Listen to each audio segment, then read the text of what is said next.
ini kelas yang paling rajin ya di antara semua kelas yang online. Udah banyak yang datang. Biasanya saya malah nunggu cukup lama untuk nunggu sampai setengah penuh. Oke, selamat siang. Assalamualaikum warahmatullahi wabarakatuh. Waalaikumsalam warahmatullahi wabarakatuh. Terima kasih sudah semangat datang ya sore-sore di online ini. Hari ini kita akan bahas materi yang kedua ya, mengenai yang namanya alignment antara bisnis dengan IT. Ya memang tidak mudah ya. Kadang-kadang keinginan bisnis itu tidak sepenuhnya dapat diketahui oleh IT. Apalagi kadang-kadang yang namanya keinginan bisnis itu cenderung untuk berbuat curang. Jadi mengelolanya orang IT kan tidak suka kalau mengelola curang. Misalkan dalam pengolahan data yang sudah jadi diubah lagi. Itu kan orang IT nggak suka. Tapi orang bisnis kan demi memenangkan kompetitif, daya saing. Kadang-kadang suka berbuat seperti itu. Misalkan kalau di ERP ya, ini kejadian kalau di lapangan, kalau di ERP, kita punya satu stok barang yang harganya waktu kita beli murah. Taunya sekarang harganya naik. Nah, supaya kita bisa jual mahal, data yang murahnya itu kita ubah dengan data pembelian yang sekarang. Jadi seolah-olah kita membeli dengan harga mahal dan untungnya tipis. Padahal untungnya itu besar karena dari dulunya kan sudah beli dalam harga murah. Nah, ini orang bisnis nyuruh lagi kepada orang IT untuk mengganti data. Nah, tentunya orang IT kan pasti punya idealisme ya. Akan mau dia menipu-nipu data, apalagi kalau nanti sampai ujung-ujungnya jadi fraud, dia nggak mau. Tapi itulah yang menyebabkan antara bisnis dengan IT tawar-menawar.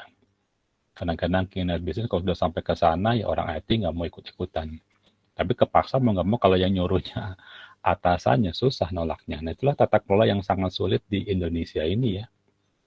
Kalau di luar negeri mungkin saya nggak perlu cerita. Kalau di Indonesia itu yang terjadi, terutama mengenai data ya. Nah hari ini kita akan lihat bagaimana tata kelola sejauh apa sih kesulitannya di Indonesia untuk membuat supaya IT bisa mengikuti keinginan bisnis yang saya sebut macam-macam lah ya, tidak sesuai dengan standar ya, tidak sesuai dengan normanya. Nah, jadi kalau di S2 biasanya kita lebih kritis, kalau di S1 saya batasi supaya jangan sampai kalau saya ceritakan semua kejelekan nanti mahasiswa jadi demotivasi nanti nggak mau. Tapi saya berikan contoh sedikit saja seperti itu ya. Jadi ini perspektif organisasi dari RPS itu rencana pengajaran silabusnya itu mengenai organisasi. Saya tambahkan kalau cuma judulnya organisasi tidak seru ya. Jadi perspektif orang organisasi. Mengalignmentkan berarti kita melakukan suatu penyelarasan mengikuti dinamikanya dari bisnis antara tujuan bisnis dengan tujuan dari IT.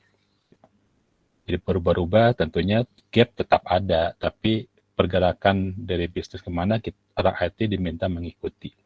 Tadi cerita-cerita yang ekstrim tadi di awal itu sebagai pembuka itu merupakan salah satu yang tidak bisa sepenuhnya alignment antara bisnis dengan IT ya. Seperti itu. Oke, kita berikan kita masuk. Kita tunggu sampai muncul dulu. Oke, sudah muncul ya. Nah,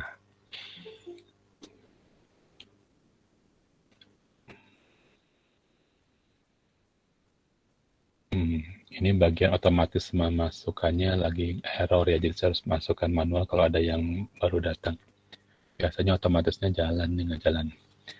Nah, 20 tahun yang lalu, mata kuliah ini saya ajarkan di para CEO ya, Chief Information Officer, manager-manager yang ada di bank, perusahaan. Sekarang saya ajarkan di mahasiswa S1. Dulu ini bukan mata kuliahnya S1, dulu masih mata kuliahnya S2 dan jadi sertifikasi, kuliah sertifikasi ya. Sekarang mahasiswa beruntung mengalami mata kuliah ini. Mata kuliah ini sebetulnya enaknya diajarkan kepada yang sudah kerja, karena mereka akan mengerti ya, kelas karyawan itu akan mengerti apa sih masalahnya yang ada di lapangan. Kalau kita lihat ke mata kuliah manajemen informasi, dibedakan dari ISO 38500 yang namanya IT Management dan IT Governance. Jadi kalau IT Management itu fokusnya kepada masalah efektif dan efisien, supaya layanan IT tersebut dapat dikelola dengan baik. Ini pekerjaannya seorang manajer IT. Sedangkan IT Governance itu pekerjaan dari Chief Information Officer, yaitu top level management yang ada di atas. Lebih luas ya, berhubungan dengan strategi, bagaimana memenuhi keinginan dari customer, bagaimana strategi untuk memenuhi demand, bagaimana supaya bisa memenangkan kompetisi dengan para kompetitor, nah seperti itu. Jadi yang kita cetakkan di sini untuk top management. Jadi mahasiswa sekarang harus berpikir seolah-olah dirinya itu ada di top level, ada di CEO. Apa sih pekerjaan seorang CEO ya? Jadi kita harus berpikir strategi, bagaimana memenangkan suatu layanan, bagaimana supaya customer jangan bosan menggunakan satu sistem kita, jangan pindah ke sistem yang lain. Jadi kita ada di posisi paling atas. Jadi sekarang ubah cara berpikirnya seolah-olah kita ada di posisi paling atas, bukan lagi di bagian level operasional. Ya, siapa tahu kan 5-10 tahun lagi jadi posisi paling atas, kita kan tidak tahu ya. Mahasiswa saya dulu ya tidak menyangka dia dalam 5 tahun sudah mencapai posisi paling tinggi, jadi menjadi top level. Nah, ide dari IT Governance itu melihat ke depan. Jadi dia merupakan para ahli strateginya ya, melihat ke depan, bagaimana sih perubahan dinamika dari demand, bagaimana kondisi sekarang, kondisi ke depan.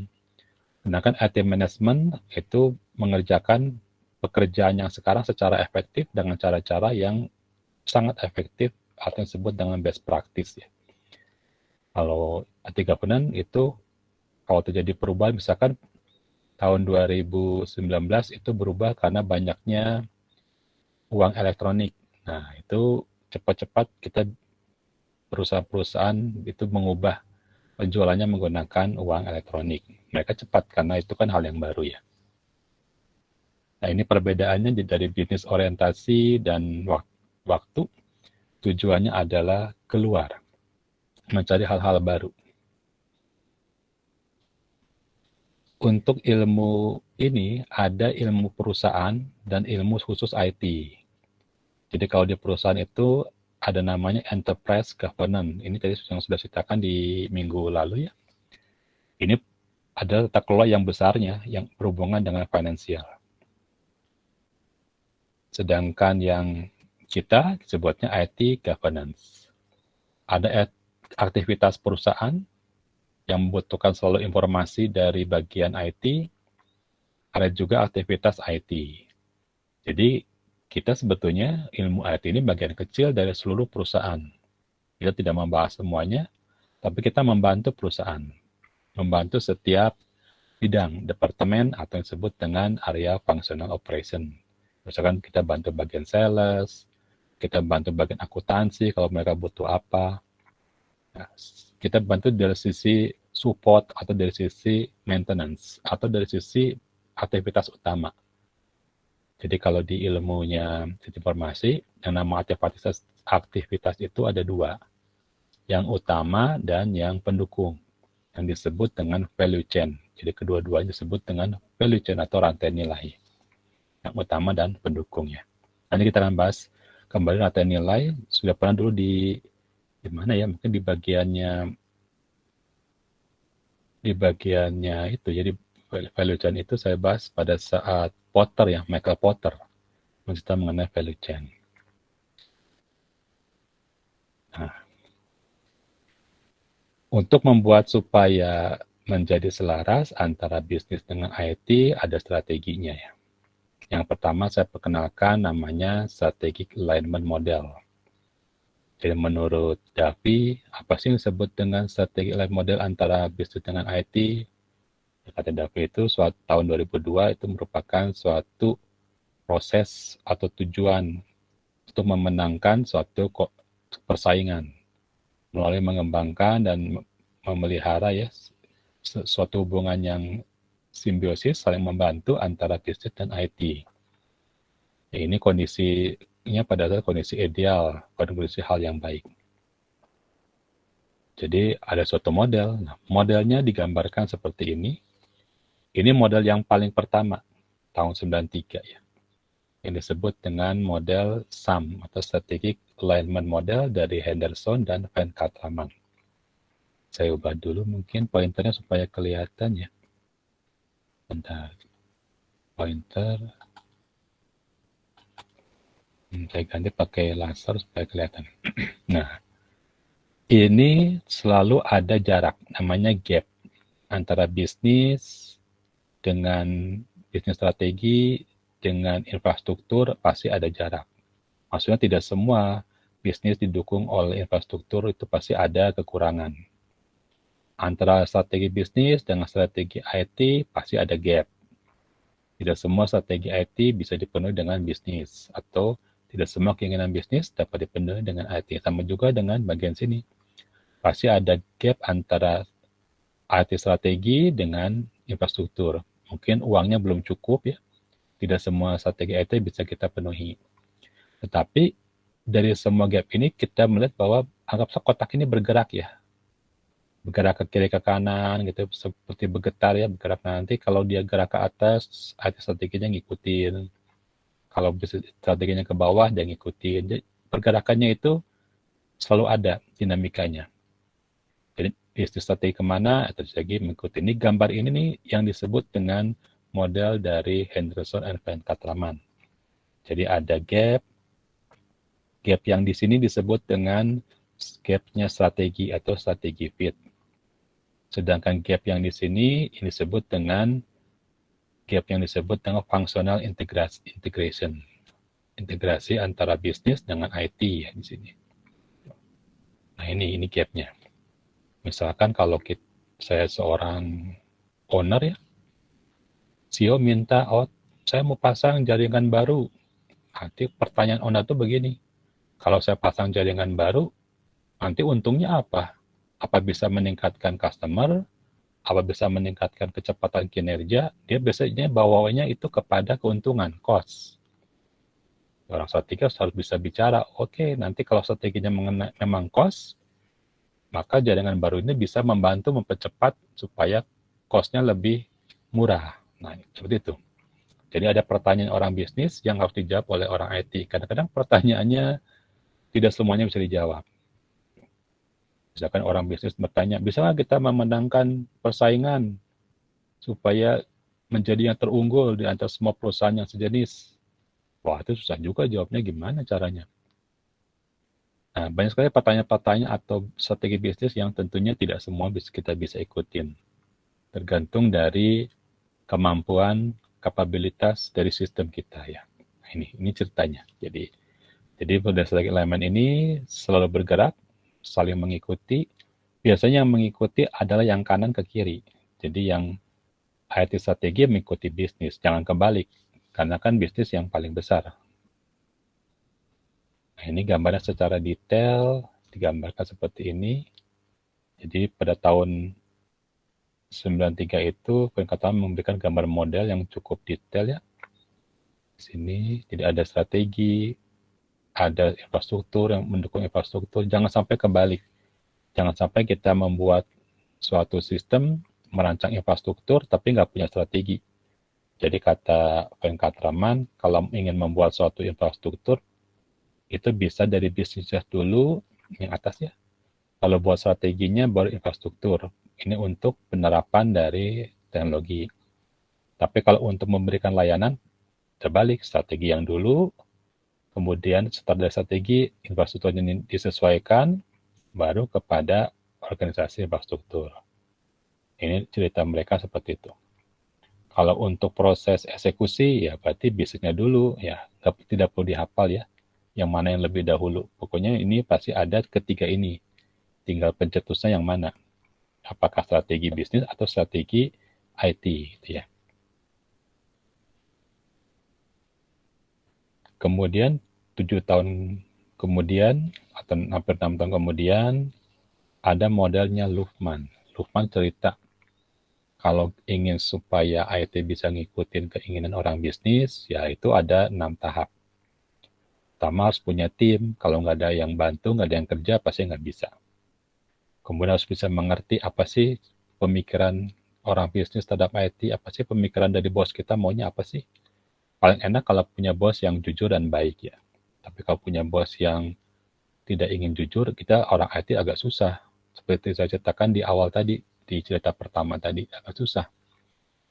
Kemudian menganalisis gap-nya dan memprioritaskan yang mana sih yang mau kita perkecil gap-nya. Tentunya kalau memperkecil gap, nambah uang, tapi nambah benefit. Biasanya yang namanya cost, risiko, dan profit. Ada 3, cost, risiko, dan profit. Kalau kita ngutak-ngatik yang namanya gap. Kemudian tentukan suatu manajemen project, pilih bagaimana titik stopnya. Titik stopnya kita sebut dengan success kriteria. Bagaimana kita mengukur suatu titik stop dan mengevaluasi. Ini disebut dengan success kriteria atau kriteria sukses. Setelah itu, alignment ini kita pelihara supaya terus jalan terus-menerus. Jangan sampai IT kemana, bisnis kemana. Gimana kita bisa mengelola kalau IT-nya tidak bisa mengikuti dengan cepat bisnis. Atau IT-nya bergerak terlalu cepat sehingga gap-nya malah tambah besar ya, jangan. Itu secara teori.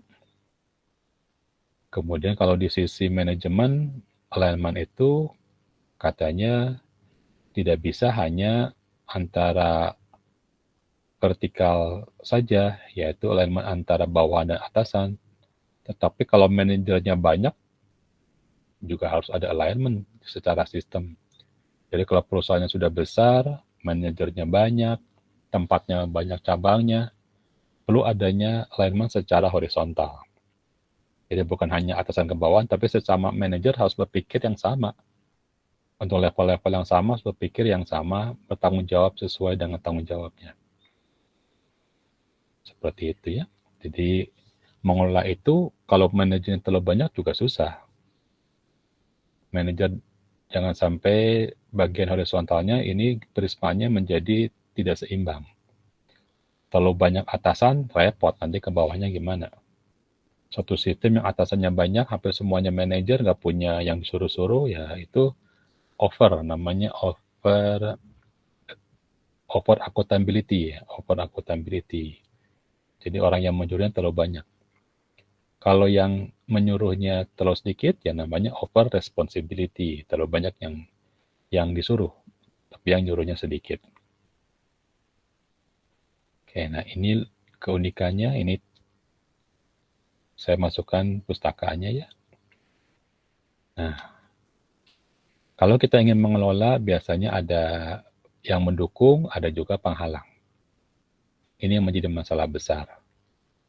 Kebanyakan orang-orang yang menjadi top manajemen belum tentu mengerti bagaimana caranya IT bisa membantu. Mereka pikir IT itu hanya sesuatu yang ada dan tiadanya nggak terlalu penting, hanya sebagai ad hoc. Jadi mereka tidak menganggap sebagai IT sebagai suatu kekuatan untuk memenangkan bisnis.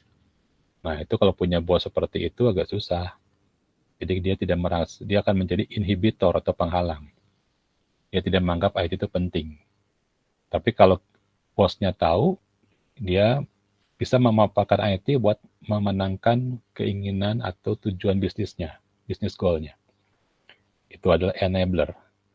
Jadi di sini kalau enabler salah satunya IT yang mengerti bisnis.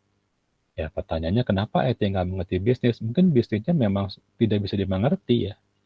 Jangan selalu menyalahkan orang IT. Biasanya kadang-kadang bisnisnya tidak bisa dimengerti sehingga orang IT juga bingung ini mau kemana bisnisnya. Data bisa dibuka ditutup, data dari harga pokok bisa diganti-ganti seenaknya. Memang bisa, tapi kan orang IT jadi bingung ini bisnisnya mau seperti apa ya. Nah, itu apalagi kalau sudah berhubungan dengan fraud, ya orang IT kan punya idealisme, dia nggak mau kalau data yang diubah menjadi fraud, tapi orang bisnis melakukan, dia nggak peduli itu jadi korupsi, jadi suatu pelanggaran, dia nggak peduli. Nah, itu kadang-kadang orang IT memang di saat itu tidak harus mengerti bisnis, ya, tidak harus mengerti bisnis. Ini kan bukunya dari luar negeri ya, bukan dari Indonesia. Kalau dari Indonesia, kita tidak boleh memaksakan orang IT mengerti bisnis kalau itu melanggar etika bisnis. Mungkin pernah saya berikan etika bisnis kalau nggak salah di manajemen situasi ya. Ada etika bisnis kita nggak bisa melanggar. Kalau orang bisnisnya sudah keterlaluan ya nggak bisa. Tapi kalau sesama kondisinya masih baik ya harus ada partnership antara bisnis dengan IT. Ada yang mau ditanyakan sampai di sini? Kalau ada silakan angkat tangan ya. Silakan buat tanya. IT fail to meet commitment. Ya, mungkin karena kekurangan orang ya, kekurangan skill, kekurangan infrastruktur, kita tidak bisa memenuhi komitmen bisnis. Ya. Wajar saja. Ada beberapa halangan, berarti di sini kita harus nambah orang. Kalau kita mengelola suatu perusahaan, tetapi karyawan kita skillnya kurang, ya harus kita latih, kita training. Tidak bisa kita bekerja dengan orang-orang yang skillnya kurang. Oke, itu ya. IT manajemen kekurangan kemampuan di sisi leadership, ya bisa saja. Kalau orang IT yang tidak mau belajar bagaimana cara memimpin orang, sistem informasi itu jagonya kan memanajemen orang ya, dan memanajemen sistem. Bagaimana memimpin yang lebih senior, mungkin gimana caranya memimpin lebih senior, bagaimana memimpin orang-orang yang pintar, yang susah kalau kita punya karyawan itu semuanya S2, S3 apalagi, gimana cara memimpinnya. Mereka punya cara berpikir sendiri. Nah, disitulah seninya. Karena manajemen itu merupakan seni ya. IT manajemen itu merupakan suatu kuliah yang mengajarkan mengenai kemampuan yang merupakan skill, seni dari seseorang memimpin di IT manajemen. Ya. Tidak mudah kita memimpin orang-orang yang lebih pintar mungkin, punya pemikiran sendiri. Nah, di sanalah kita membutuhkan namanya roadmap. Karena kalau tidak seperti itu, susah untuk memimpin kepemimpinan. Ini cukup banyak, tapi nggak perlu diceritakan semuanya. Nanti coba dibaca dan dipahami. Apa sih faktor-faktor atau kiat-kiat sukses yang paling penting? Di sini kata pentingnya kita nggak pakai kata important, tapi pakai kata critical. Ketika sukses faktornya sudah menjadi sangat penting ya, jadi lebih hebat dari penting lah, critical sukses faktor. Nah, itu apa saja? Nanti ada pemimpin yang harus bersifat birokrasi, harus bisa memiliki career building, meningkatkan kemampuan bawahannya, punya kemampuan komunikasi, bisa mengambil keputusan secara kompleks, multi perspektif, punya pengaruh, bisa melakukan perubahan dengan cepat, low hanging fruit atau quick hit, kemampuan menjual, marketing. Nah, ini baca sendirilah. Ini adalah kemampuan-kemampuan yang berhubungan dengan tadi leadership. Silakan baca dan mengerti. Bagi semua yang ingin jadi top manajemen, bacalah ini. Ada sharing resiko. Apa sih sharing resiko itu? Kita harus bekerja sama dengan tim. Selain men-sharing profit, juga harus men-sharing resiko. Oke, ini baca sajalah. Tugas dibaca dan dipahami. Ini menarik, terutama bagi mahasiswa yang bercita-cita ingin jadi top level manajemen. Memimpin orang dalam usia muda, itu bukan hal lagi yang aneh di zaman ini ya. Sudah menjadi hal yang biasa. Nah, ini ada tugas Excel ya. Ini biasanya saya pakai Excel. Saya switch dulu ke Excel kali. Saya stop dulu sharingnya. Saya buka Excelnya. Saya buka Excelnya supaya kalau tabelnya nggak bisa dibaca kan percuma ya. Kita pakai Excel. Ini sudah nanti akan saya bagikan Excelnya. Jangan khawatir. Oh, sebentar. Sebentar. Kenapa jadi oh nih. Nah, Excel ini bisa dipakai buat tugas akhir ya. Sangat menarik. Oh, kalau pakai Excel gimana sharingnya? Sebentar ya, kok sharingnya nggak bisa ya?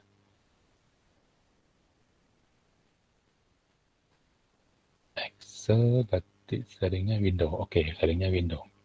Oke. Ini sudah saya bantu membuatkan Excelnya. Ini adalah judulnya Linking IT Goal, sebalik. Linking Business Goal to IT harusnya ya. Bukan IT yang mengikuti bisnis, tapi bisnis yang diikuti oleh IT ya. Nah, ini Excel nanti saya kasih ke Classroom Google. Cara pakainya saya ceritakan ya. Misalkan di sini ada pertanyaan improve customer orientation and service. Orang bisnis inginnya macam-macam, tapi kita petakan menjadi suatu kata-kata yang definitif. Yaitu ingin meningkatkan supaya customer lebih suka dengan perusahaan kita karena layanan kita. Nah, di sini bisa orang IT bisa apa caranya? Misalkan paling utama ini adalah primer, utamakan memberikan layanan yang aman. Kalau layanannya aman, pasti customer juga merasa nyaman. Kemudian yang sekunder yang tidak terlalu utama, prioritas kedua misalkan berikan suatu tawaran servis yang selalu ada levelnya apa? Yang sesuai dengan kebutuhan. Ini mungkin sekunder lah, karena kan customer-nya sudah lama, sudah tahu. Ini nanti ditulis sampai ke bawah ya ceritanya. Punya keinginan satu ditulis. Nanti di bawahnya akan otomatis dijumlah berapa yang menjadi primer utama, berapa niat atau tujuan dari bisnis yang dapat dipenuhi oleh IT itu berapa poin IT-nya. Yang primer, yang sekunder, dan yang kosong. Nah, itu cara pakainya ya. Misalkan niat yang lain ini apa nih? Memanage risiko bisnis. Ya, oke. Kalau kita ingin mau berinovasi, kita harus berani menghitung risiko. Kita hitung cost-nya, hitung risikonya, hitung profit. Jangan katanya mau hitung profit, harus menghitung risiko.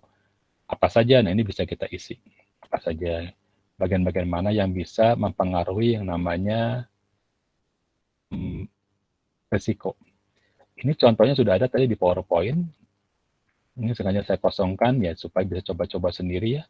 Nanti kita hitung berapa banyak yang utama. Paling banyak yang utama itu kita bisa prioritaskan bisnis mana yang harus kita dahulukan.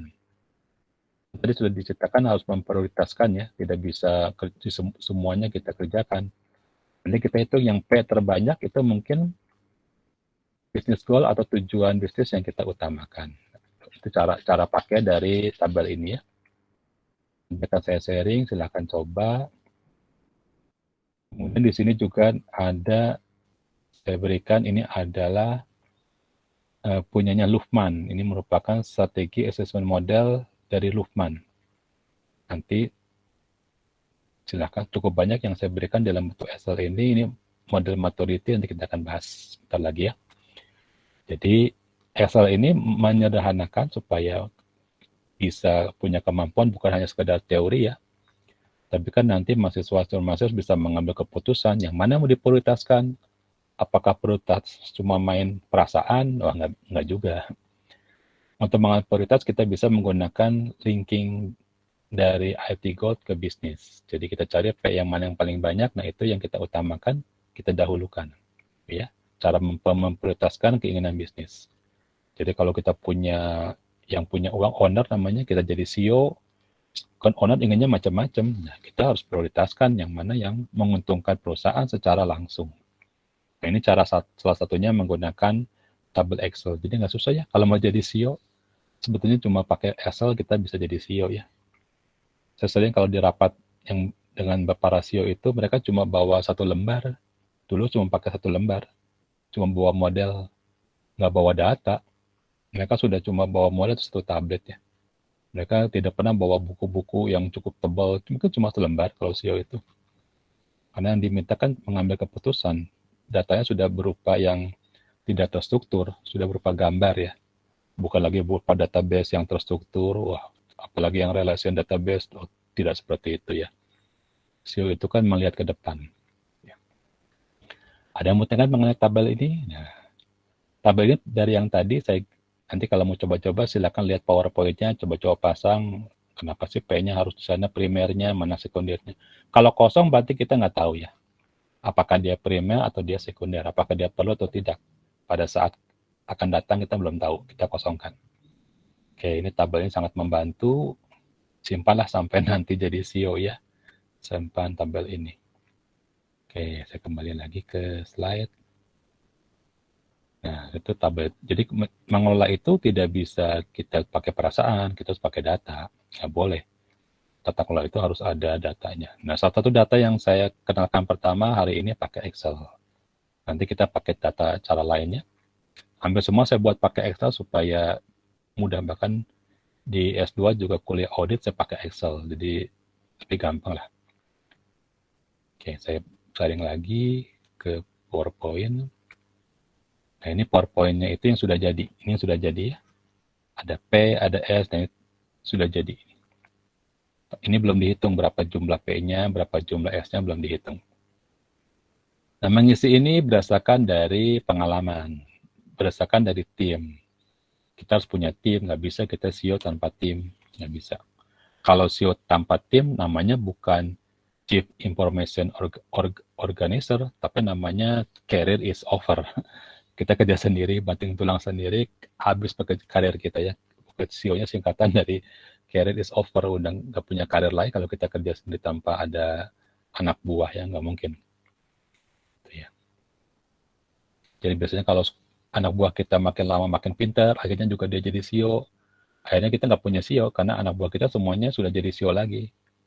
Nah, itu disebutnya career is over, kita nggak punya yang bisa membantu kita.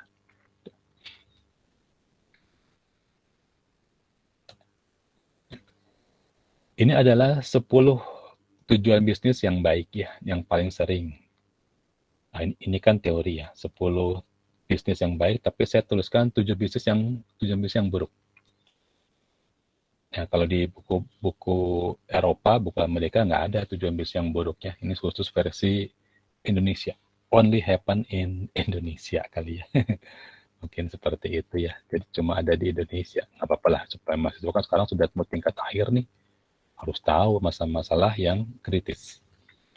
Kita baca dulu mungkin tujuan bisnis yang baik ya. Misalkan tujuan dari bisnis yang baik itu meningkatkan orientasi customer, mengcomply, menerapkan aturan hukum dan regulasi supaya jangan sampai melanggar hukum, menerapkan layanan continuous yang selalu ada, jangan sampai pas customer butuh layanannya nggak ada gitu ya. Kita mau bayar listrik pakai token, uangnya sudah kita bayarkan tapi tokennya nggak jalan, nggak bisa menambah, itu kan berarti available sangat penting. Dari semua ilmu security, confidential, integrity, dan available, mungkin available masalah yang paling banyak di Indonesia ya, availabilitas.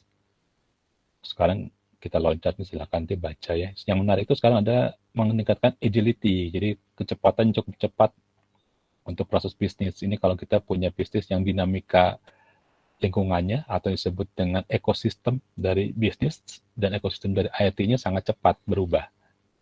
Kita butuh suatu sistem yang bisa menangani. Agile berarti lincah ya, lincah. Acquire, mengumpulkan, mengembangkan, dan memelihara skill dan memotivasi manusia.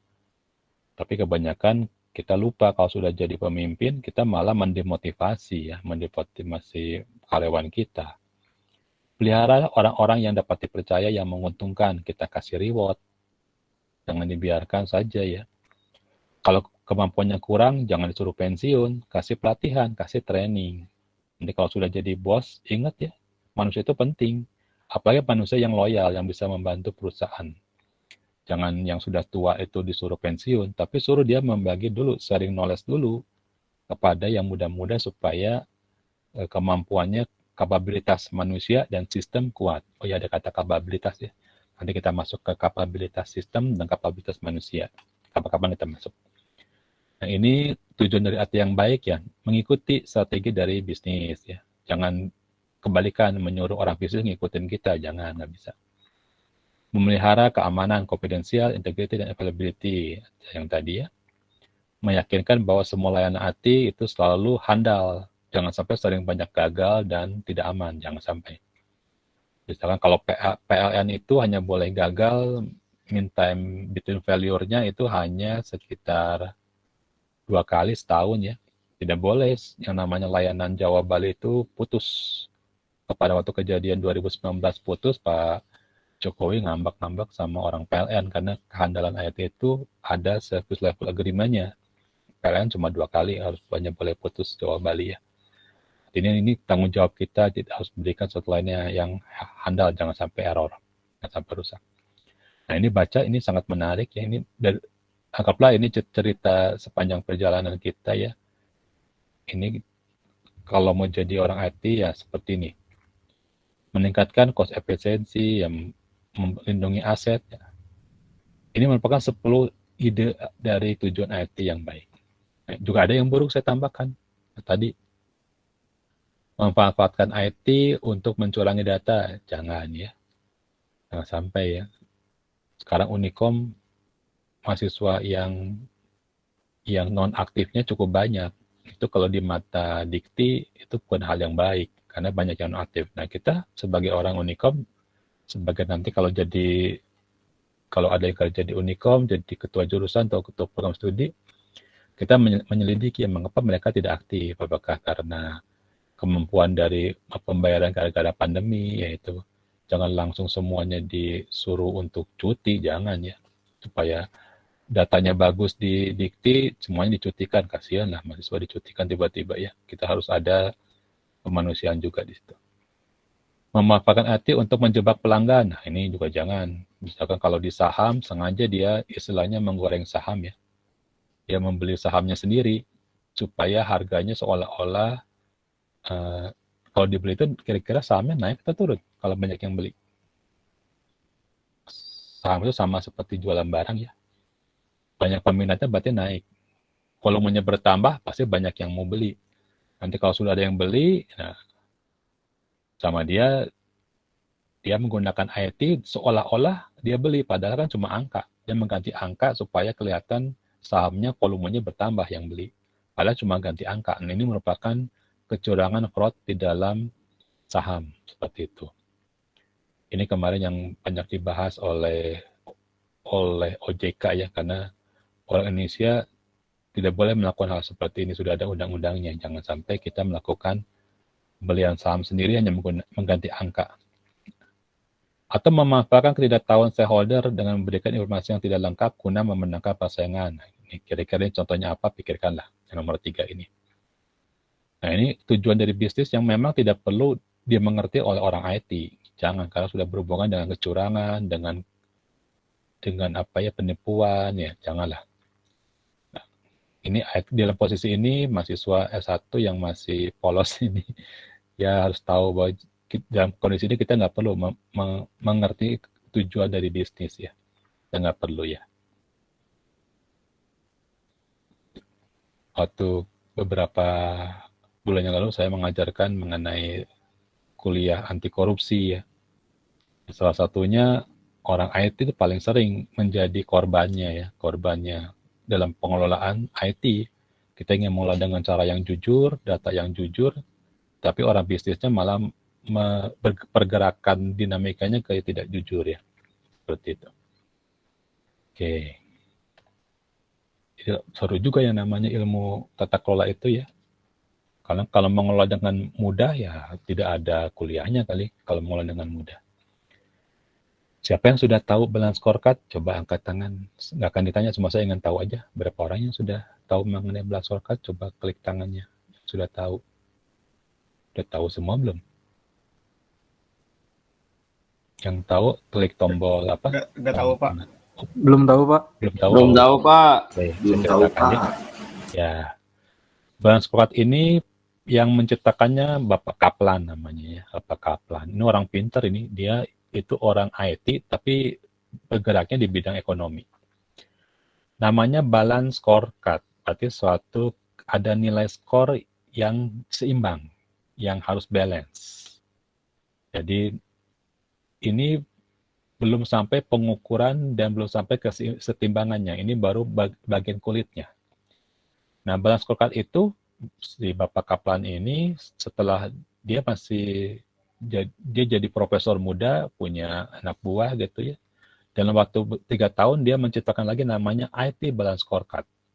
Jadi kalau yang Balance Scorecard itu untuk perusahaan besar, sedangkan untuk IT namanya IT Balance Scorecard.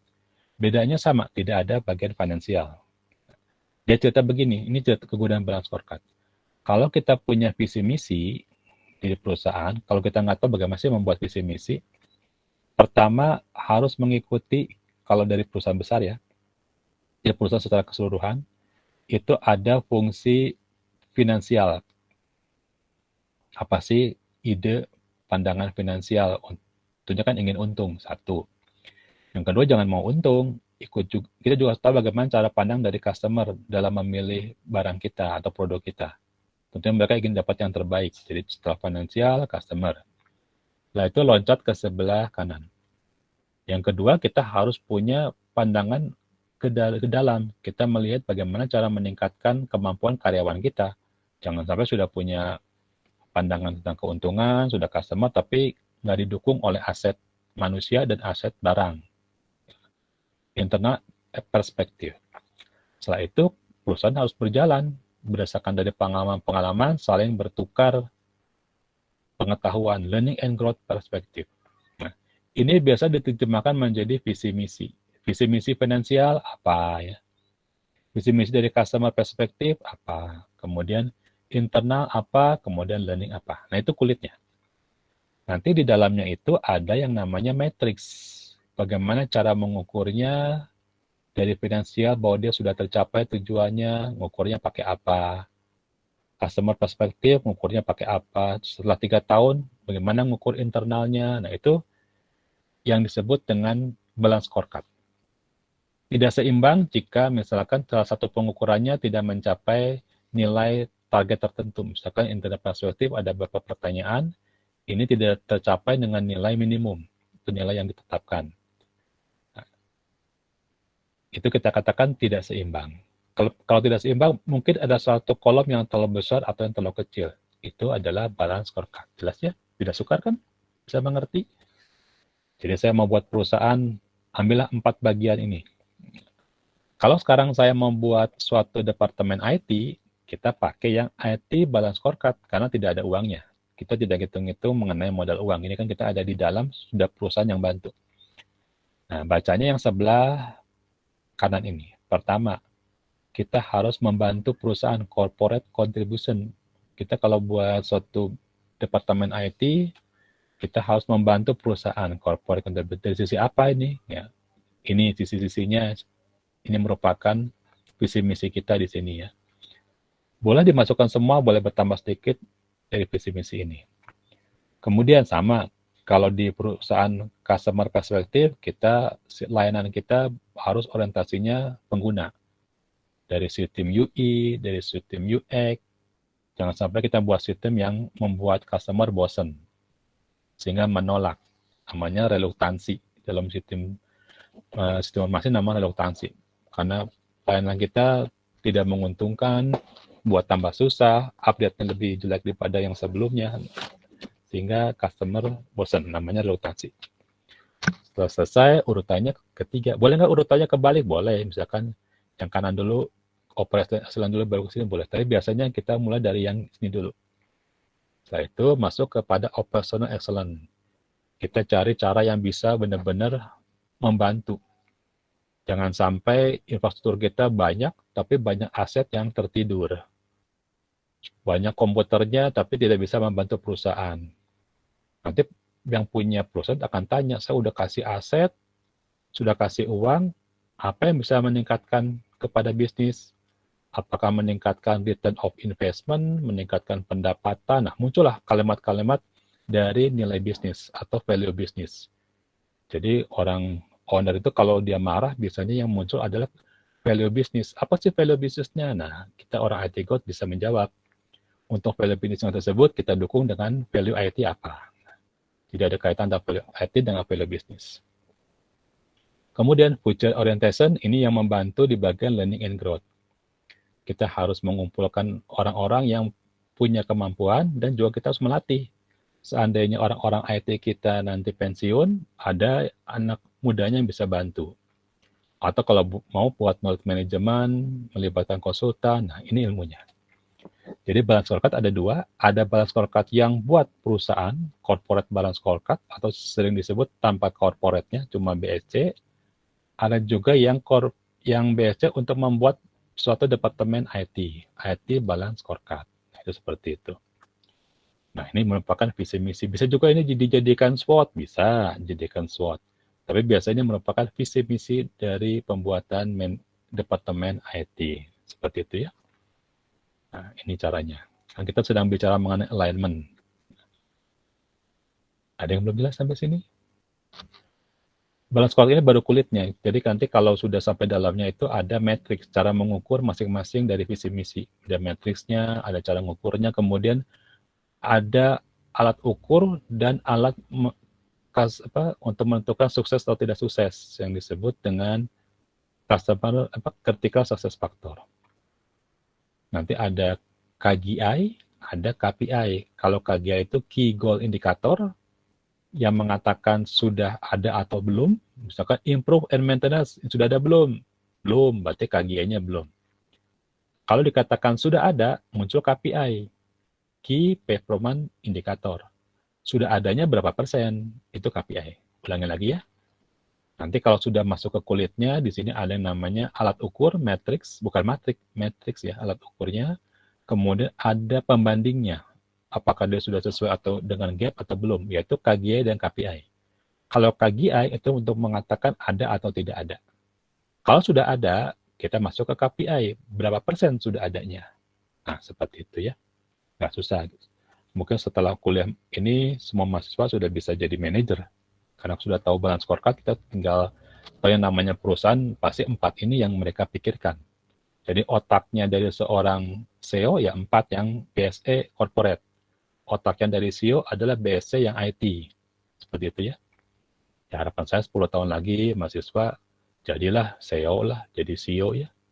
Nanti kan kalau pas kumpul alumni, saya diundang, saya senang sekali gitu. Mahasiswa sudah jadi CEO, punya punya pendapatan yang baik, punya jaringan yang baik ya. Seperti itu. Ini ilmu dasarnya. Jadi jangan khawatir, apakah masih muda bisa jadi CEO? Bisa, saya sudah punya mahasiswa dari angkatan 99 itu yang sudah jadi CEO ya. CEO jangan sebut, nggak boleh nyebut nama ya. Jadi soal ini mau saya publish videonya. Ya sudah ada ya mereka yang sudah 10 tahun kemudian jadi CEO. Oke, seperti itu. Sehingga dia yang mengundang saya untuk memberikan pelatihan di salah satu bank kepada anak buahnya.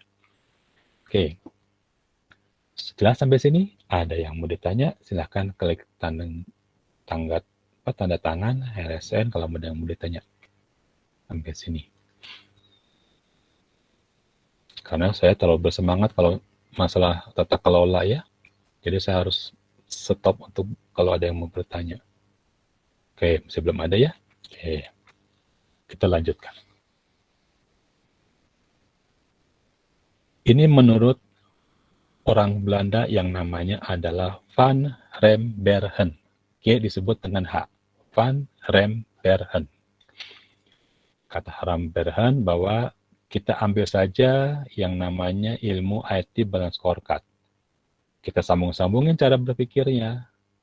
Kalau sudah ada orientasi kepada customer, maka kita ukur apa sih ekspektasi bisnis. Dia mau apa sih dari orang IT. Dia mau kita mengelola apa saja. Jangan sampai yang kita kelola tidak sesuai dengan ekspektasi orang bisnis. Setelah itu, kita hitung bagaimana kita bisa membantu perusahaan. Oh salah, ini ekspektasi dari customer, kemudian dari perusahaan. Setelah itu melingkar. Future orientation dan operation excellence. Ini terus menerus seperti ini. Kita paling Rembergen, kita harus punya mata, punya indera, bisa mendengar apa keinginan dari customer, dari perusahaan, mau kemana perusahaan ini kalau akan datang, dan bagaimana memberikan suatu best practice atau operational excellence. Kalau di ilmunya COVID namanya best practice. Kalau di ilmunya balance scorecard namanya operational excellence. Itu hanya terminologi atau istilah. Oke. Nah ini kalau misalkan saya bosnya ya, sekarang saya ceritanya jadi bos, jadi yang punya ownernya. Saya akan tanya, apa impact-nya sudah melakukan alignment antara IT dan bisnis? Apa dampaknya? Apa untungnya? Wah ini kan dia sudah keluar uang. Jadi dia sudah mengeluarkan uang cukup besar atau kita sebut dengan total cost ownership. Dia membeli aset, membayar orang yang sudah S2, S1, dia sudah keluarkan total cost ownership atau TCO cukup besar. dia sudah mengalignmentkan antara kemampuan bisnis dengan IT, apa impact-nya? Ada impact yang besar, berarti value bisnisnya terperoleh. Misalkan ada value return of investment, utang-utangnya beres, kemudian dia punya alur cash yang baik. Nah, itu kan impact-nya besar. Ada yang low impact, ada yang kurang impact-nya. Nah, biasanya cara mengukur impact ini kita sebut dengan tadi capability, nilai bagi bisnis, kemampuannya, capability. Capability adalah kemampuan untuk mengubah kapasitas. Ulangi lagi ya. Kalau di dalam ilmu IT, capability itu disebut adalah sesuatu yang bisa mengubah kapasitas. Perusahaan kapasitasnya pasti ada nilai maksimum. Kalau mau over maksimum, berarti ada kemampuan lain untuk mengubah kapasitas. Setiap manusia, orang IT bekerja itu mungkin punya kapasitas, cuma bisa kerja 12 jam. Kalau ingin dia bekerja menjadi 14 jam, berarti harus mengubah capability, yaitu menambah orang, bukan menambah jam kerjanya, jangan sampai. Jadi kapasitas dari orang, aset, sumber daya, sistem, itu bisa diubah dengan kemampuan disebut capability. Capability-nya beda-beda, bisa menambah jumlah, menambah kualitas. Yang kedua namanya maturity.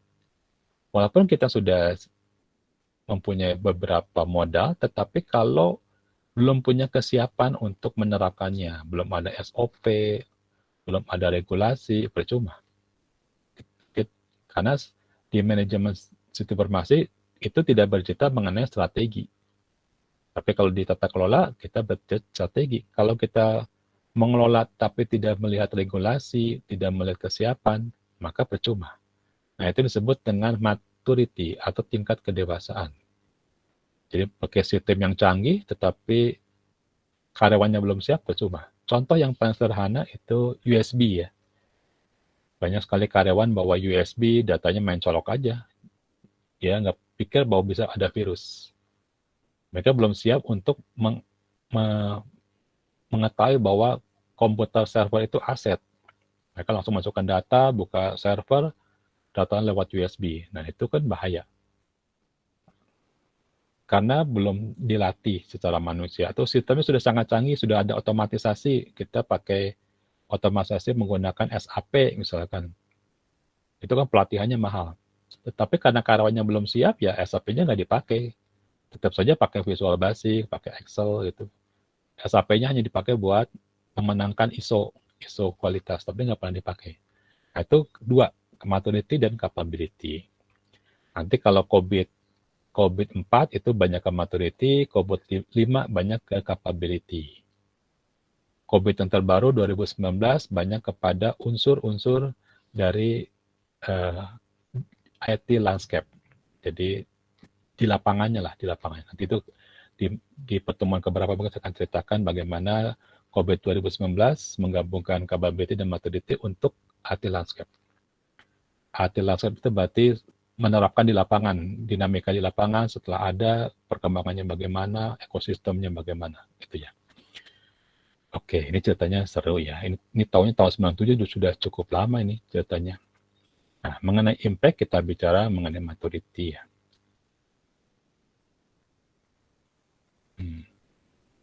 Nah, apa nggak muncul? Sebentar, layarnya belum muncul. Nah, ini adalah business value. Jadi, kalau misalkan owner kita memberikan uang untuk membuat satu sistem, untuk menambah aset sistem dia, tentunya dia memiliki cara berpikir. Semakin lama aset tersebut dikerjakan, maka nilainya akan semakin tinggi. Jangan sampai kita membuat sistem, mengganti sistem yang sudah lama dengan yang baru, tetapi value-nya malah turun. Jadi kalau dia buat tentunya pertama ada uang untuk beli aset ya. Buat business unit application membuat aplikasi. Business unit operasional makin meningkat, operasional makin bagus. Bisa memenangkan pasar misalkan. Setelah di akhir, tentunya ada pertumbuhan di sisi keuangan, pendapatan, hutang-hutangnya terbayar, karyawannya juga meningkat gajinya. Nah, itu adalah business value. Orang bisnis akan berpikir seperti itu. Jadi orang IT harus ngerti Kalau misalkan sudah cukup lama, aplikasinya tentunya harus menguntungkan. Jangan sampai kita membuat sistem selama 20 tahun tapi tidak memberikan impact apapun kepada perusahaan. Jadi kita harus mengerti bagaimana orang bisnis berpikir. Salah satu contoh maturity yang terkenal itu dari COVID. Control Objective for IT ya, disebut dengan COVID framework. Ini COVID menyatakan kalau sudah siap itu paling tinggi 5. Sudah orang, manusia, regulasi, sistem sudah optimize. Kita sebut sebagai best practice, melakukan sesuatu yang terbaik. Tapi kalau ada IT belum digunakan sebagaimana mestinya, ada strategi alignment belum dipakai, itu masih nol, non-existent. Strategi sudah mulai jalan, inisial. Strategi kalau sudah diulang menghasilkan hal yang sama, namanya repeatable. Diulang. Jadi sesuatu yang diulang menghasilkan sesuatu nilai yang sama, itu namanya strategi. Jadi di ilmu IT, strategi itu adalah segala cara, upaya, kalau diulangi, hasilnya terukur dan sama. Jadi kita bisa memprediksi. Tapi kalau kita memperoleh keuntungan bukan karena usaha kita, namanya bukan strategi. Misal ya, Unicom tahun ini, jangan jauh-jauh saya pakai contoh Unicom lah. Tahun depan misalkan mahasiswanya naik menjadi 1,5 kali. Dari 1.500 misalkan naik menjadi 2.225 misalkan. Nah itu apakah ada usaha dari Unicom atau tidak? Kalau terjadi karena mungkin karena tren, orang ingin sekolah, karena sudah tidak lagi pandemi, itu berarti bukan strategi. Strategi itu adalah apa yang kita usahakan, kemudian hasilnya bisa kita ukur, bisa kita prediksi. Dan kalau sesuai dengan prediksi, itu menjadi strategis yang bagus. Itu ya, nama strategi. Tapi kalau terjadi tanpa usaha kita, itu bukan strategi. Repeatable sudah selesai, maka kita bisa mendefinisi ulang strategi kita. Apa sih strategi yang terbaik itu? Kita kelola, ternyata setelah dikelola menghasilkan hasil yang sesuai dengan harapan. Nah, itu disebut dengan manage. Akhirnya kita optimasi. Gitu ya. Jadi kalau di sini ada mahasiswa jadi bos ya, kita melakukan beberapa langkah strategi. Ternyata langkah-langkah strategi itu berhasil. Kemudian kita ulangi lagi di tahun berikutnya, berhasil lagi. Berarti itu merupakan strategi yang mumpuni ya. Itu yang sudah dapat masuk ke golongan repeatable. Strategi yang sudah repeatable. Kita bisa naikkan menjadi terdefinisi untuk kita ajarkan kepada anak buah kita dan kita kelola informasi tersebut ya. Knowledge tersebut menjadi suatu best practice di level 5. Itu yang disebut dengan maturity model. Disebut dengan generik ya karena dapat dipakai di mana-mana. Di ilmu resiko, bisa di manajemen resiko, di ilmu untuk proses pengelolaan, IT governance bisa, di proses untuk menyampaikan informasi, value delivery juga bisa, mengukur kinerja bisa, ya termasuk ke golongan yang VARPE. Masih ingat VARPE ya? Minggu lalu saya cerita mengenai VARPE, masih ingat nggak ya? VARPE itu singkatan dari apa? Value delivery, strategic alignment, risk management, resource management, dan performance. Jadi ilmunya tata kelola IT itu saya singkat jadi VARPE. Value delivery, menyampaikan informasi yang bernilai, bukan sekadar informasi. Strategic alignment, kemudian risk management, resource management, jangan sampai ada sumber daya yang tertidur atau kelebihan membeli sumber daya, dan performance management, bagaimana kita memelihara performance. Kalau di ilmu corporate government namanya tarif. Namanya ya transparan, akuntabilitas, responsibility, kemudian fairness, itu namanya tarif. Tapi kalau di ilmu IT, manajer IT itu namanya VARPE tadi. Oke, nanti silakan lihat lagi di slide yang lalu. Nah, di sini ada tulisan as is dan to be. As itu berarti yang sekarang. Misalkan saya sekarang di sini mau ke sana, gimana caranya gitu. As is dan to be. Nanti ada tabel namanya diagram as is to be. Sekarang dan mau kemana gitu ya. Itu as is dan to be. Oke, nanti di COVID saya akan ceritakan lebih banyak mengenai diagram star. Ini sebutnya diagram star, as is dan to be. Kemudian tahun 2000 ini ada SAM, Strategi Elemen Maturity dari Luhmann. Ini tadi sudah saya berikan di Excel-nya ya, karena di sini urutannya kacau nih, yang ini ada di atas dan di bawah. Nah, SAM ini dari Luhmann itu ada 6. Ada 6 kriteria untuk kita menyatakan suatu maturitas. Jadi kalau tadi kan tidak ada kriterianya, cuma melihat dari strategi saja. Nah, sekarang kriterianya berarti harus dipenuhi komunikasi, ada kompetensi dari karyawan, dari sistem, ada tata kelola, governance, ada 6. Ada partnership, scope and arsitektur, dan skill. Jadi saya memberikan 6, kemudian ini yang dihitung, dan ini level-levelnya. Levelnya bisa sama sampai 5, level 1 sampai level 5. Jadi 1 sudah bisa apa, kalau di COVID namanya ad hoc, kedua bisa apa, ketiga apa, sampai kelima. Ini sudah ada saya berikan di Excel. Nah, yang Luhmann tahun 2000. Biasanya Luhmann ini disebut dengan Strategic Alignment Maturity Model. Jadi SAM, M-nya 2. SAMM. Strategic Alignment Maturity Model dari Luhmann. Kemudian juga yang ada yang lebih sederhana, ini dari dibacanya Duffy. Jadi bukan dibaca Duffy, tapi orang ini dibacanya Duffy. Duffy ini tahun 2002. Nah, dia levelnya ada 4. Jadi sesuatu kerjasama yang masih belum mudah. Dia cerita ini tidak mudah untuk sering sekali putus nyambung, tidak pernah selalu bisa jalan bersama. Ini masih pengenalan. Di sini sudah ada hubungan, sudah mulai saling mengerti apa sih kebutuhannya, level 2 ini. Level 3 udah saling berketergantungan. Jadi kalau kurang informasi sudah mulai kangen.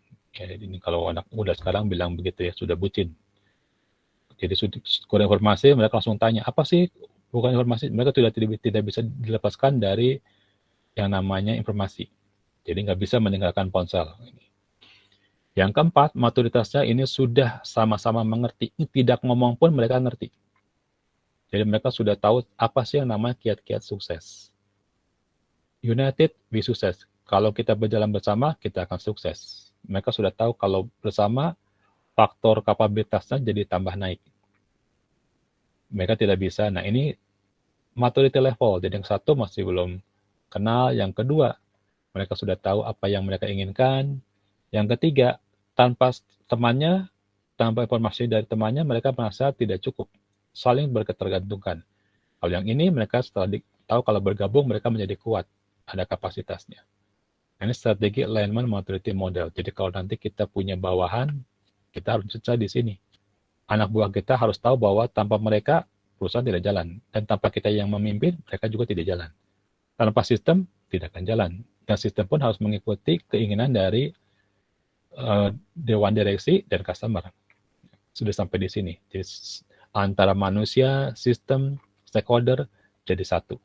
Nah, ini ada di level maturity level yang keempat. Ini dari Duffy. Jadi bacanya Duffy bukan Davi, tapi Duffy. Kalau orang Indonesia banyak namanya Davi ya. Kalau di sini memang namanya Duffy. Begitu. Jadi saya jelaskan 3 dulu ya. Masih banyak beberapa model tentang maturity yang terkenal COVID karena generik banyak dipakai di mana-mana. Kemudian SAM dengan M-nya ada 2, SAMM itu dari Duffy dan dari Luhmann.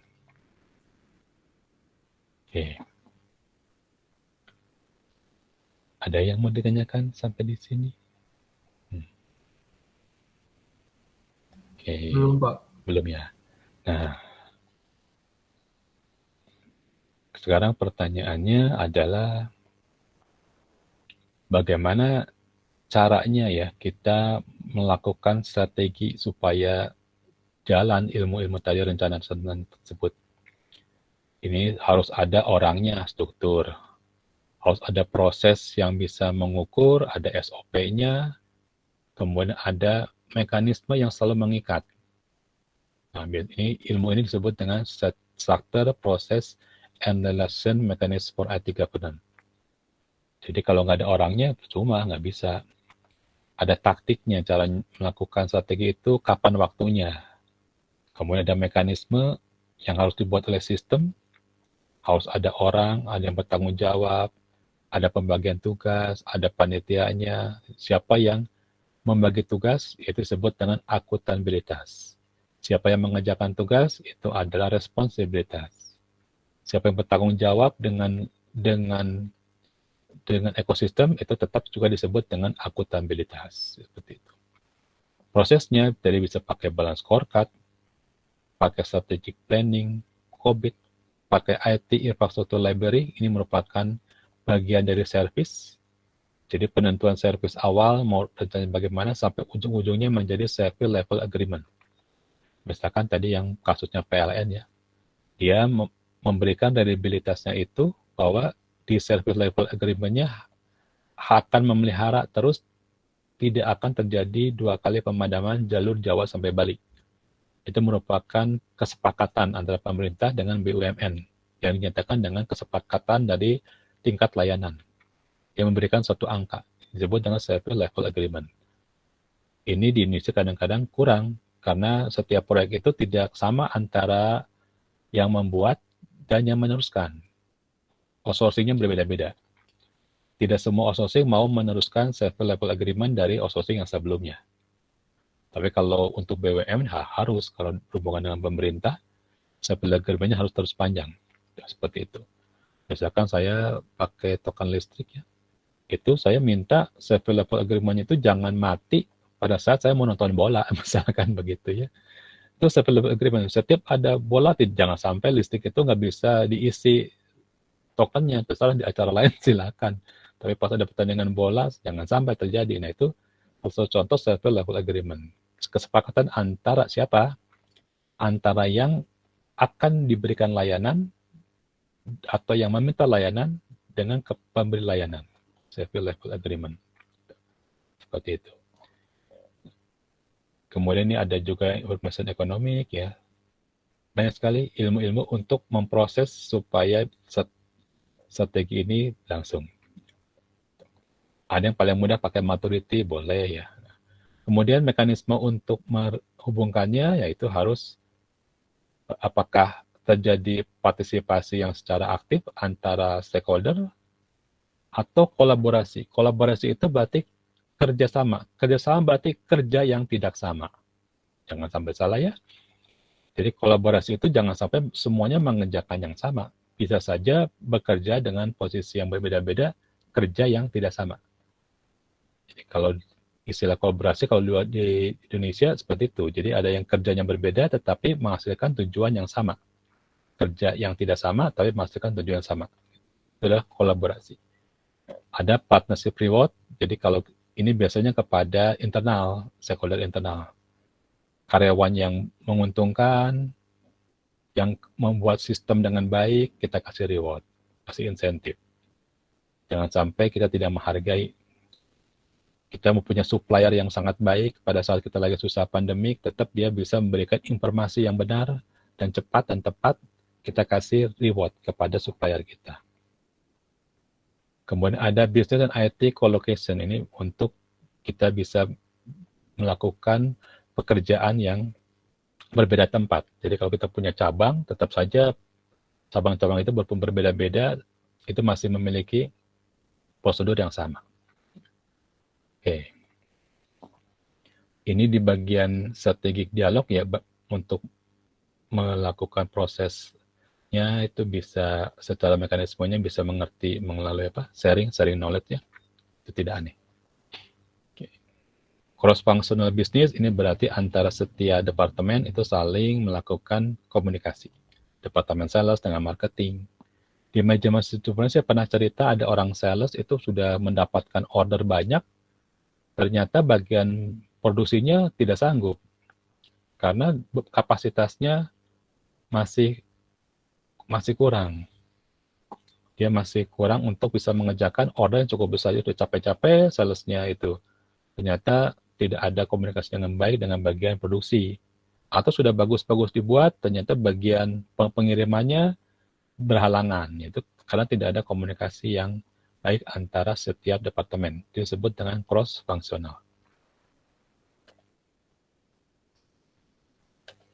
Oke, hari ini mungkin cukup sekian. Sampai jam berapa sekarang? Saya matikan dulu mungkin sebentar ya. Ada yang mau ditanyakan sampai di sini? Nah, ini nanti lihat ya Excel-nya, coba-coba sendiri, kemudian PDF-nya, videonya ya. Untuk melihat videonya jangan dibaca dari awal sampai akhir, pasti bosan nih videonya 1 jam lebih ya. Cari bagian-bagian penting yang kita kurang jelas. Jadi mulai sekarang orang sistem informasi itu harus punya pertanyaan sendiri. Saya dari mata kuliah ini kurang tahunya di mana ya? Oh, saya kurang tahunya di bagian yang ini. Nah, cari bagian itunya. Jangan kita baca seperti baca komik atau baca novel dari awal sampai akhir, jangan. Karena kita pun mulai sekarang harus belajar memprioritaskan. Kalau sekarang mau jadi CEO, ilmu pertamanya prioritas. Coba prioritaskan mana yang tidak tahu. Kalau sudah semua yang tidak tahu sudah tahu, kerjakan lagi pekerjaan yang lain. Kita kan harus membina diri, mencari soft skill, kemampuan berbahasa, kemampuan berbicara, kemampuan menjawab. Kita kan harus belajar soft skill. Jadi jangan hanya kalau skill yang dan pengetahuan ini kita sudah tahu, tinggalkan, cari yang lain. Mengapa seperti itu ya? Karena orang masih harus memimpin proyek, memimpin orang ya.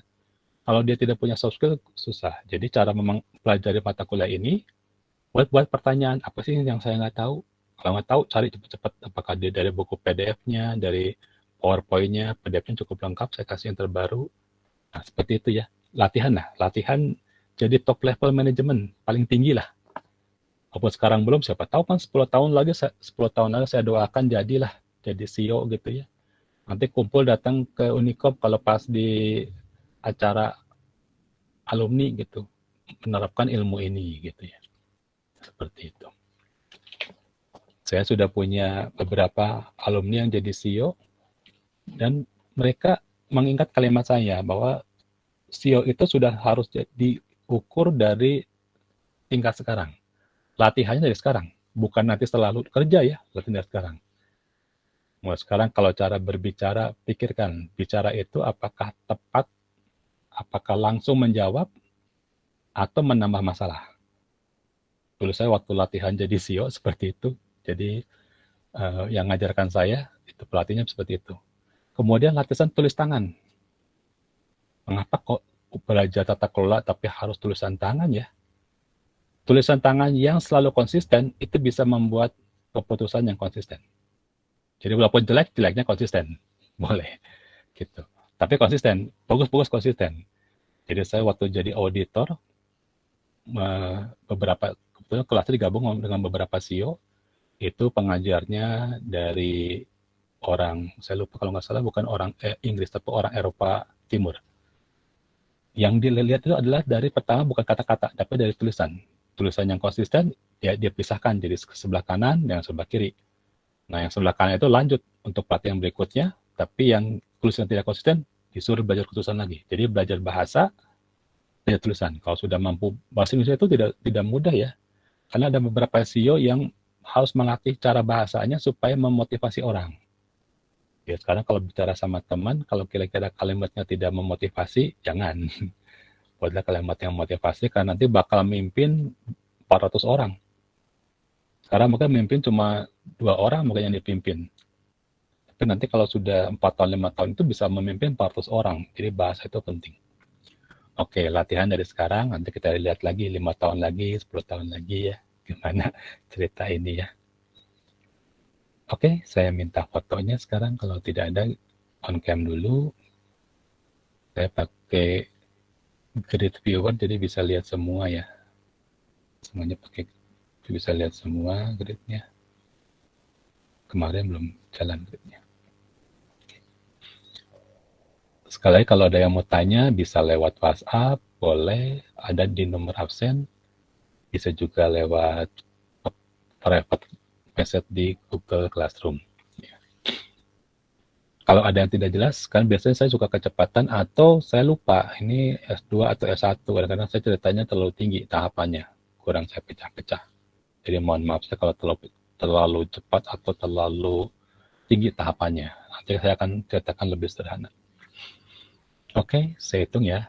1, Yang ngadep kamera ada beberapa orang yang belum, saya tunggu sebentar. Oke, sudah semua. 1, 2, oke, 3, oke ya.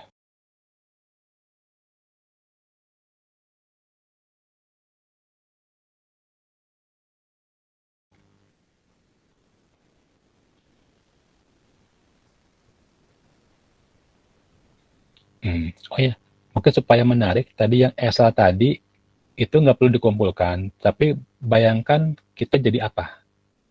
Bayangkan kita jadi CEO-nya di bidang apa, nanti lihat dari bisnis yang tadi turun ke bawah, tuliskan P-nya apa saja. Hitung P yang mana, itu yang menjadi prioritas. Jadi nggak usah dikumpulkan, tapi coba-cobalah melakukan simulasi sendiri. Misalkan saya ingin kerja di bagian otomotif. Oke, bisnisnya otomotif, bagian mana saja yang di bagian atasnya. Nanti lihat IT gold-nya apa saja yang mendukung, mana yang bagian primer, mana yang bagian sekunder. Latihan lah. Jadi latihan SEO itu gampang, cuma pakai Excel ya, nggak susah-susah. Kadang-kadang saya kalau lihat beberapa teman yang SEO itu cuma bawa satu lembar kertas, ya nggak perlu susah-susah. Beda dengan yang bagian manajer ya. Oke, selamat sore. Kalau tidak ada pertanyaan, saya tutup hari ini. Assalamualaikum warahmatullahi wabarakatuh. Waalaikumsalam. Waalaikumsalam warahmatullahi wabarakatuh. Terima kasih Pak. Terima kasih Pak.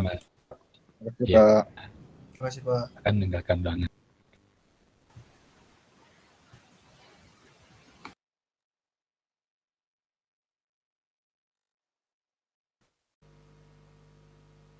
Demikian pembahasan untuk hari ini. Terima kasih atas perhatiannya. Sampai jumpa pada pembahasan berikutnya. Bye.